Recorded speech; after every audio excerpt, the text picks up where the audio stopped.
कार्तिक मास में पूर्णिमा के बाद जो प्रथमा तिथि आती है उसको हमें ये चिड़ा चिड़ी की कहानी सुननी चाहिए और अपना घर बनाना चाहिए, जिससे कि हमारी घर बनाने की मनोकामना पूर्ण होती है। तो चलिए शुरू करते हैं चिड़ा चिड़ी की कहानी। एक बार 4 चिड़िया सहेलियाँ थीं। वो कार्तिक मास में नहाने जाया करती थी। एक बार उन्होंने सोचा कि नहाकर आने के बाद हम मिलकर खिचड़ी बनाते हैं। तो उनमें से एक चिड़िया दाल ले आई, एक चिड़िया घी ले आई, एक चिड़िया चावल ले आई और एक चिड़िया पानी ले आई। इस तरह चारों ने मिलकर खिचड़ी बनाई। उसके बाद वो कार्तिक मास में नहाने के लिए चली गई। जो पहली चिड़िया आई थी उसने खिचड़ी की भाप को खा लिया और दूसरी जो चिड़िया आई थी उसने खिचड़ी का पानी पी लिया और तीसरी चिड़िया आई उसने खिचड़ी खा ली और जो चौथी चिड़िया आई थी उसने जो पतीले पर लगा हुआ था बचा कुचा खिचड़ी वो खा ली, खुरचन थी जो उसकी। तो इस तरह उनका समय बीत गया। इसके बाद वो मर गई। अब उन्होंने अगले जन्म में जो पहली चिड़िया थी जिसने की भाप खाई थी वह राजा की बेटी बन गई और जिसने पानी पिया था वह कुम्हार की बेटी बन गई और जिसने खिचड़ी खाई थी उसने ब्राह्मण के घर जन्म लिया, वह ब्राह्मण की बेटी बन गई और जिसने बचा कुचा खुरचन खाई थी वह एक हथनी बन गई। जब चारों राजा के घर में रहने लगी, एक जो राजा की लड़की थी उसकी सहेली ब्राह्मण की लड़की थी और जो कुम्हार की लड़की थी वो भी राजा के महल में आया करती थी और जो हथनी थी वो भी राजा के महल में ही थी। तो पहली जो राजकुमारी थी उसे सभी बातें याद थी।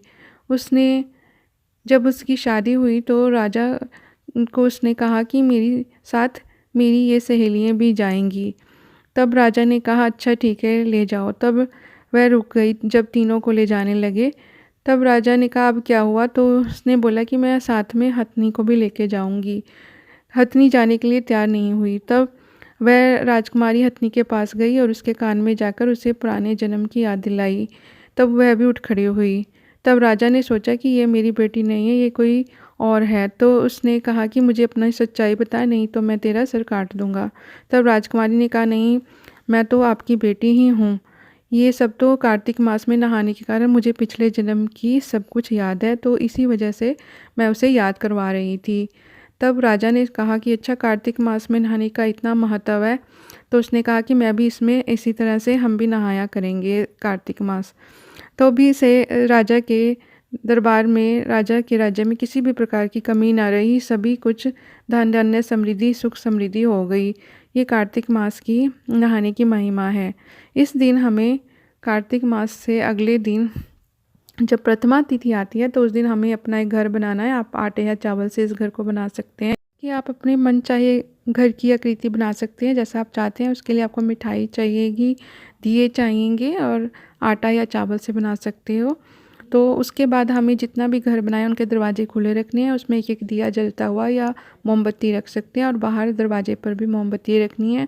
उसमें हमें एक चिड़ा चिड़ी बनाने हैं बीच में और उनको पूजा करनी है। उन्हें एक वस्त्र पहनाने हैं, आप चाहे मोली के धागे से भी वस्त्र पहना सकते हैं उनको, और साथ ही जो है फूल भी आप वहाँ चढ़ा सकते हैं। कहानी सुनने के बाद एक पानी का लोटा भी भरकर रखना है वहाँ पर, और कहानी कथा सुनने के बाद हमें जो वहाँ पर है कीले या चावल से जिससे भी आप माथा टेकना चाहते हैं, तो वहाँ पर हर कमरे में जो जो आपने घर बनाया जहाँ पर दिया है वहाँ थोड़ा थोड़ा रख देना है।